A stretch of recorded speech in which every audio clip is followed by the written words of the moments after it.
Welcome back, ladies and gentlemen. Force here with some more Friday Night Magic. Oh wait, it's Saturday afternoon. I'm sorry. It's the holidays. Things are a little crazy this time of year, and unfortunately wasn't able to push this out for Friday evening, but we are still here, and we are still playing Magic, and that is all that matters, and I need to draw a new hand because this is horrendous. Let me tell you something right now. You should never keep a hand with one land. You should never do it. What I just did, you should not do, but the reason I did it is because so long as I draw one more land, this is going to be the best hand ever. We started off with the champion of the Parished. As you can see here, we are playing the Advocate's Guard. No!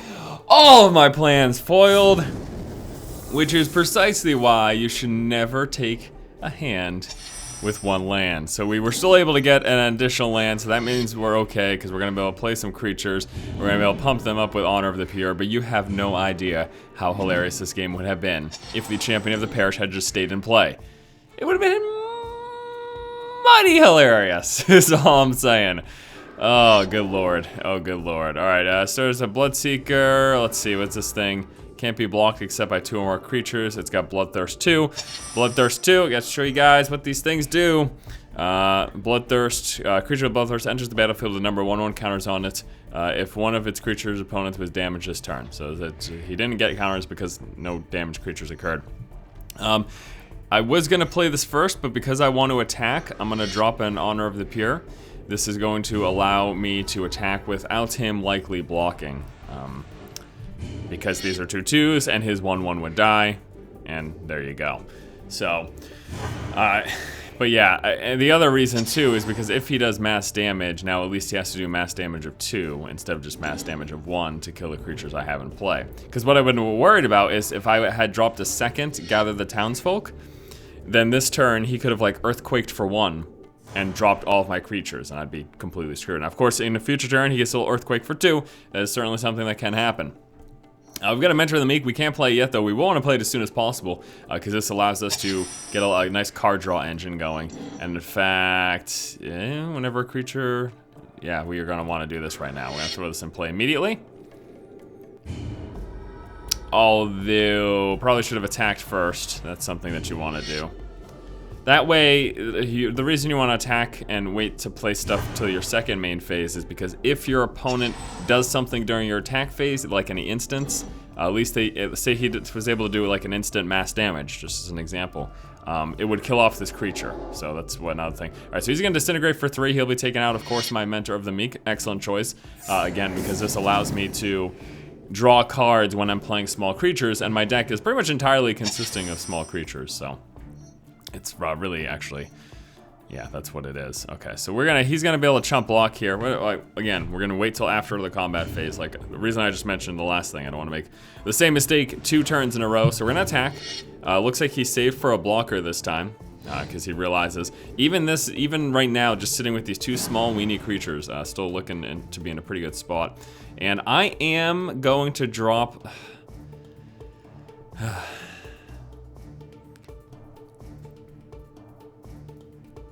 I'm trying to think if whether or not I want to drop a second Gather the Townsfolk. I have decided I will. My reservation is, again, the chance that he may potentially do some board clearing. So that's my reservation. No board clearing came, though. He has played a creature. This is going to be a nice blocker for him. Now, unfortunately for him, when he blocks, it's going to die, but I could also prevent him from blocking by either Path to Exile or the Fiend Hunter.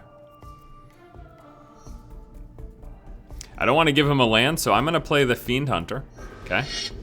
This comes into play, allows me to exile a creature. We're going to exile his 4/2. So what happens is he leaves play, gets placed under my card. He's just basically non-existent right now.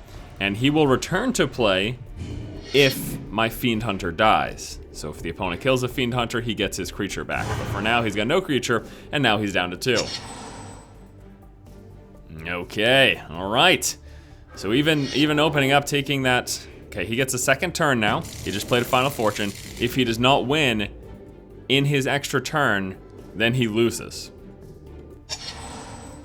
I don't know how he plans to do 19 damage right now, but maybe he just didn't want me to have the satisfaction of victory, and that's what happened. So he loses by his own hand. Congratulations. Let's move on to game number 2. Our second game here against Demise Souls. Demise Souls. I'm really happy to be playing Magic again right now. Every time I pick this game back up, I'm like, oh yeah, I love Magic. Right. This hand is, it's okay. It's not the worst, so yeah, we'll go ahead and keep it. It's not the greatest though, because I've got a lot of turn 1 drops in this deck that I'd love to have, especially in going first. But nevertheless, now we will be able to, all right, we're playing against a red deck here. I'm gonna drop this down right away. We're gonna drop down the Thalia. This is gonna make it so that non-creature spells cost 1 more to cast. His deck, having a lot of non-creature spells, or maybe I should wait till after I gather the townsfolk, because that's a non-creature spell. I don't want to screw myself out of playing creatures. Or enchantments for that matter. Or maybe, maybe I'll just go with the Honor the Pure first.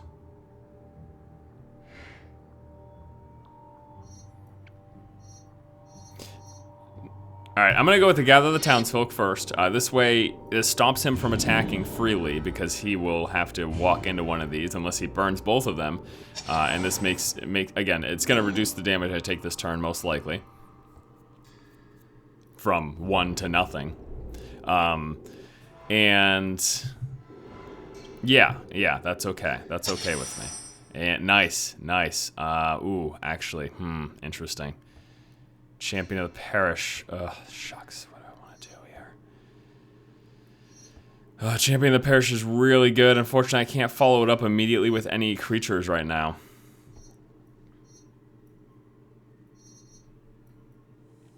We're gonna go with the Honor of the Pure right now. Okay. Pump it up and attack for 4.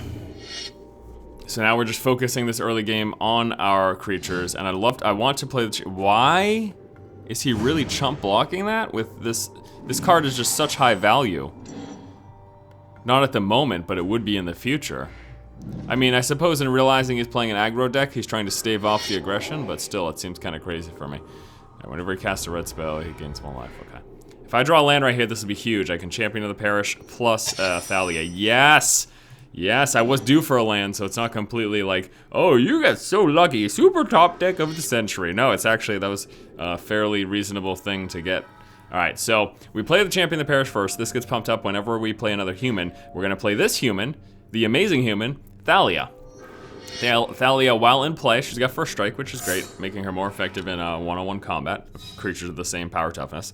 But what this does, it makes it so the non-creature spells cost 1 more to cast, and that is huge against the deck that we're playing, because the deck that we're playing is a red burn deck, and burn is non-creature. Now, the deck has creatures, but a lot of his spells are non-creature. They're instants and sorceries, and this is going to make them cost 1 more, so it's going to make them harder for him to get them in play. And it looks like he is mana. He looks like he is mana screwed. He's throwing down the Pilgrim's Eye here, and he also last turn he played this, making him gain life whenever he casts a red spell or a mountain enters the battlefield under his control. So, oh snap! We're about to get a huge Champion of the Parish. That makes me very happy. We're gonna gather the townsfolk. Bum ba da bum. Townsfolk gathered in the center of town, increasing him by 2, making him now a 5/5, and we are going to attack. He will be blocking the 5/5, but that still means he is taking 3, 4, 5, 6, 7 damage. So we attack. He has got the clear blocker that he needs to block, and then 4, 7 goes through, bringing him down now to 12. Now the mass damage is still scary, however, chances are he does not have mass damage for 5, so Champion of the Parish will still be alive. And remember, all of his spells now cost 1 more to cast. This is undoubtedly screwing him over incredibly right now. No doubt about it. He's gonna play another Pilgrim's Eye. He's gonna get another mountain. gaining a life off of it from his Staff of the Flame Magus. I really don't think those cards are that great. I'm sure there's certain builds with it, but I don't think in duels that those cards are worth running. That's all that I'm saying. And I think at this point, okay, he's gonna Flame Slash, dealing 4 damage to a creature. He's choosing the Thalia to get rid of the... Well, that's really his best choice, because it's not like that 4 damage doesn't kill the champion of the parish, so... But, he is actually dead right now. He does not realize it, but he is dead because we have a few ways to get rid of that. The best way, though, rather than giving him a land, although it would come into play tapped, but... I'm gonna go with the Fiend Hunter. Comes into play, we exile a creature, we're gonna exile his 1/1. Now he would have lived for the turn if it weren't for that, but now he has no blocker for my, what is now a 6/6, and instead of taking just the 8 damage, which is what he would have done if he had blocked, he's gonna take full damage, and that means he is dead. Game number 2, victorious. Our third game for today is against Jesus. Hey, Zeus, how you doing? Good? All right, that's good. Oh, yeah. Look at this. We're not going first. If we were, I would LOL. But even in going second, we've got Champion of the Parish, followed up by Gather the Townsfolk, followed up by Honor of the Pure. Damage to the face. We're gonna keep this hand. We just need him to not have direct... Whoa, what the hell? That land came into play incredibly fast. Did anyone see that? That looks like that was ridiculous.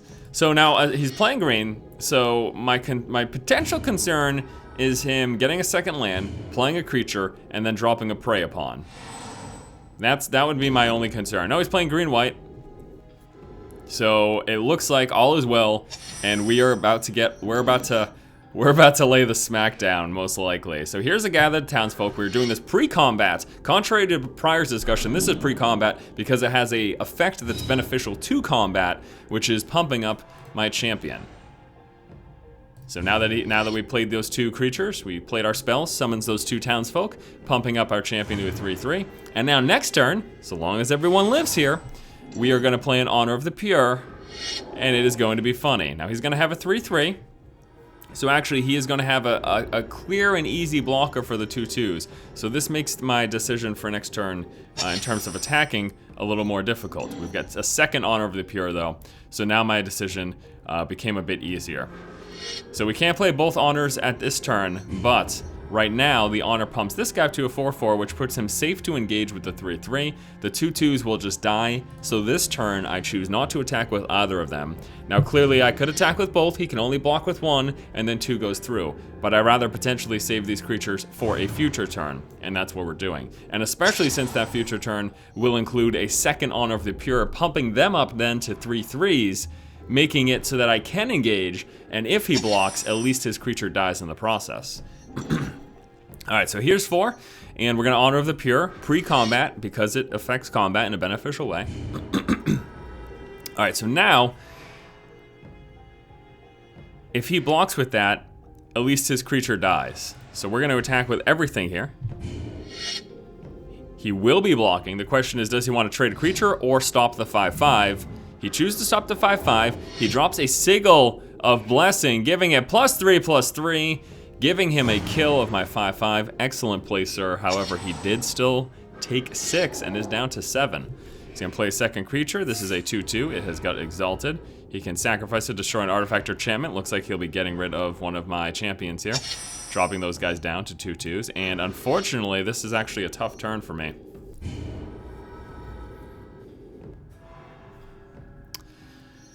It seems like this turn is not a good turn to attack, as he blocks that, stops all damage, sacrifices this, kills an enchantment, and stops this from killing that. So it would just result, he would lose 1 creature, but I would lose 1 as well. And at this point in the game, because having numbers for me is better, so here we go. Now this is turn 5, and now this is where things get really awesome. We can drop a Geist Honored Monk, or we can play an Angelic Overseer. I think given the opponent, I like a Geist Honored Monk. We're gonna get some life gain off of it, although at this point it doesn't really matter. So here's Geist Honored Monk, Vigilance, which means she doesn't tap when she attacks. She's got power toughness equal to the number of creatures I control. When she comes into play, I get 2 1/1 flying spirit tokens in play. She is now an 8/8. I've got 2 3/3 flyers. I've got my ground board. I am not going to attack with them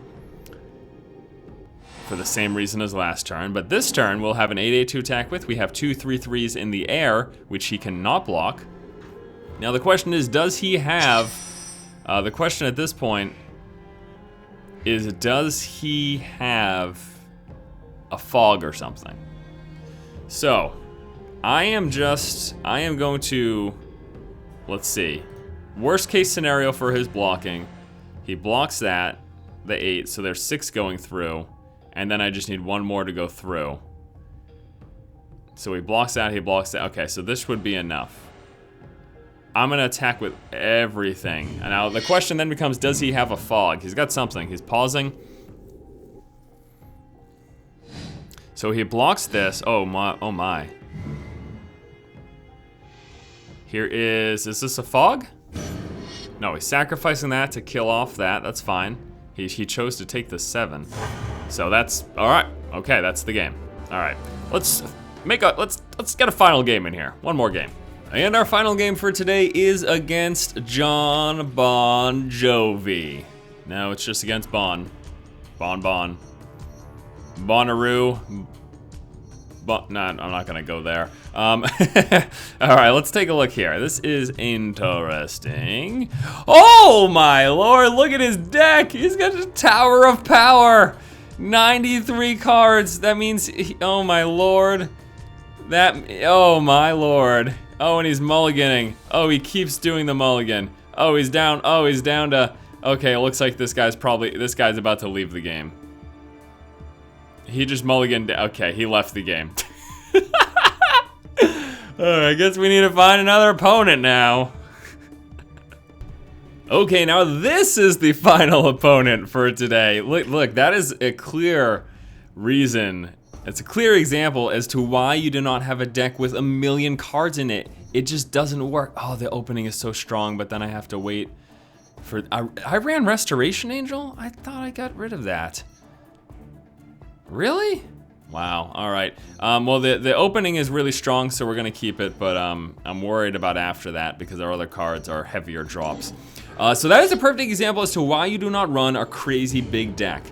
Because when you trim it down to 60, which is the MTG standard, it gives you consistency. When you run a gigantic deck, you have no idea. You can still only run 4 of every card, so there's no consistency, there's no reliability. And in a game that is so RNG off of top decks and stuff, having more reliability, which is what you get when you're, running 4 of cards that you want, running 2 of cards that you only want in some situations, 4 of cards that you want in most situations, combo makers, things to fetch your combo makers. It's funny because people talk about how RNG card games are, and some people point to that as them being skillless, but there is skill in crafting a proper deck. That's what it is, and that's why you look at some of these players who are at the top of the top, and it's just craziness. All right, there's a Ravenous Rats. Ouchies. It's gonna force us to discard a card. I'm actually thinking of getting rid of the Restoration Angel because frankly, I don't even know why she's in here. Restoration Angel, well, I do know why. She can save one of my creatures. That's what she's for. But honestly, I think I'm gonna dump her in favor of the Geist Honor Monk. So the argument could be, you save the Restoration Angel because you're playing black and he could target one of your creatures to eliminate it, and the Restoration Angel can save that creature. But chances are I plan on tapping out every single turn, just the way this deck is, so I don't know that I would save for such a situation. Right now, though, we're gonna have a great turn because we're dropping an Honor of the Pure. And what I'm gonna do probably is if he tries to target eliminate any of my creatures, I'll just get advantage from that by path to exiling my own creature, removing it and giving myself a land. So at least if I'm gonna lose something, I'll get a land out of the process. Although in the same time, I lose the ability to get rid of one of his creatures, so we'll have to see. We'll see what happens. Right now, he's gonna be blocking the 4/4, so it only takes 4 damage. But even that brings him now down to 13. And now he's got to deal with all of this business. This deck is just crazy. It's so aggro. It's unbelievable. He's going to time ebb, putting this creature on top of my library. Yeah, I'm not gonna Path to Exile it because that would, you know, I know I'm drawing into it now, so at least there's that. It does suck though. Time Ebb sucks because it sets you back a turn. Now I miss out on that draw that I would have had. You know what I mean? I would have much rather that be just a bounce where the card just goes back to my hand or whatever. Because now I miss out on whatever I could have potentially drawn, which could have, you know, been another land or another creature that I could play or whatever. However, we're still in a strong aggressive position as we are hitting him for 4, thanks to our glorious Honor of the Pure, and now he is down to 9, less than 50% of his starting life. All right, now the question is, does he have some mass damage? Does he have like a crazy mutilate or something? He's gonna Archaeomancer. It's gonna pull back his Time Ebb. Lets him pull instant or sorcery from his graveyard into his hand. That's something that he plans to likely use again on my Champion of the Parish. He's gonna send me back another turn. However, he is already so close to dead, and here is a second Champion of the Parish. So he's gonna come into play. He's gonna pump up my existing Champion of the Parish. Now this gives us the ability to hit for 3, 4, 5, 6, 7. The 3 will be blocked, so we will be hitting for 4. It's gonna bring our opponent down to 5. So if he Time Ebbs next turn, he gets rid of the 3/3. We still have 2, 4, 6 damage in play, which is fatal. So he needs to do more than just the Time Ebb. He needs to have something more effective than just playing a single Time Ebb.